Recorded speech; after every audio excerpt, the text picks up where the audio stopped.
About 2,000 years ago, a Gaulish Celt scratched a few words onto a piece of lead and gave it as an offering to a sacred spring.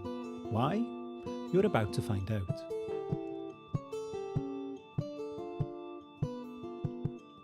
Hello, my name is morus-baird and this is Celtic Source.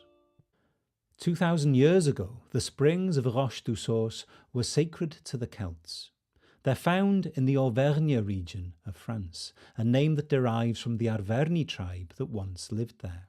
Around 300 BC, the Arverni were one of the most powerful tribes in ancient Gaul, but by 120 BC, after several wars with a flourishing Roman Republic, they appear to have been greatly diminished. Their final subjugation by the Romans came with the arrival of Julius Caesar in 58 BC. Over time, Rome had conquered many of the lands surrounding the Mediterranean Sea, but they were yet to venture into northwestern Europe. So in 58 BC, Caesar went to war with the Celtic tribes of Gaul. During his campaign, Caesar boasted of killing 1 million Gauls and enslaving 1 million more, and even though he may well have been exaggerating this number, his invasion was a devastating blow to the Gauls, and one from which they never really recovered. 2 or 3 generations after Caesar's conquest, an Arvernian tribesman made an offering to the sacred springs of Roche-du-Source in Chamalières.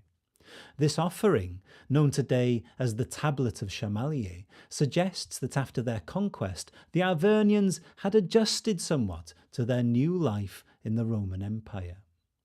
Even though the tablet is written in a Roman script, the language is Gaulish. The man who made it may well have had some education in Latin, where he learned to read and write. The tablet was found in 1971, when excavations were carried out at the springs.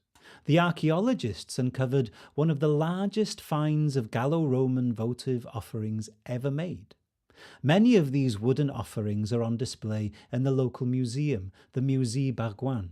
Here you can see just some of the several hundred offerings that were recovered during the excavation. Many are carved statues of individuals, but there are also carved limbs, probably thrown into the spring to call for healing for that specific part of the body.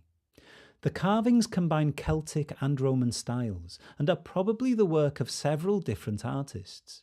The hybrid Gallo-Roman style suggests that these offerings were made a generation or two after the Roman conquest of Gaul, perhaps in the decades at the very beginning of the first millennium. It's very likely that these offerings were made to specific deities who perhaps were believed to reside in the spring, or at least have a close connection to it or the water. We know this because of what's written on the tablet of Chamalières. The tablet is a major source of information on the ancient Gaulish language. Although a distant cousin of both Welsh and Irish, Gaulish actually bears little resemblance to them and sounds more like Latin. For example, the first line of the tablet reads, "Andedion vediu mi divion naritu ma ponos arvernatin lotites ni ethics os brixtia anderon." And what does the tablet actually say? Well, it's quite difficult to make an accurate translation of ancient Gaulish because so little of the language has survived. Scholars originally believed the tablet contained a curse because it's quite similar to Latin curse tablets of the time, but a recent translation by the Celtic scholar John Coke suggests something different. I beseech the very divine, the divine Maponos Avernatis by means of the magical tablet, quicken us by the magic of the underworld spirits. Si Lucios, Floros Nigrinos the invoker, Aemilios Paternios, Clodios Legitumos, Caelios Pelinios, Marcios Victorionos, Asiaticos son of Avedilos. And it is the destiny of the victor to which they shall be destined, or it is the oath of the strong one that they shall swear. The centre, when he sows it, it shall be whole, and I right the wrong blindly. Thus by means of this tablet I shall see what shall be. By Logos I prepare them, by Logos I prepare them, by Logos I prepare them, by Logos. So instead of being a curse, the tablet appears to be some kind of a prayer made by a man called Floros Nigrinos. He begins with a call to the god Maponos, who Floros believes to be able to intervene in his and his companions' destiny, thereby ensuring them victory. The suggestion is they are about to enter some kind of conflict. The statement, "The centre, when he sows it, it shall be whole," although ambiguous, describes a positive action of some kind, perhaps how victory will be achieved, or perhaps how Maponos' power will be manifest. "I right the wrong" could be a reference to the reason behind the conflict.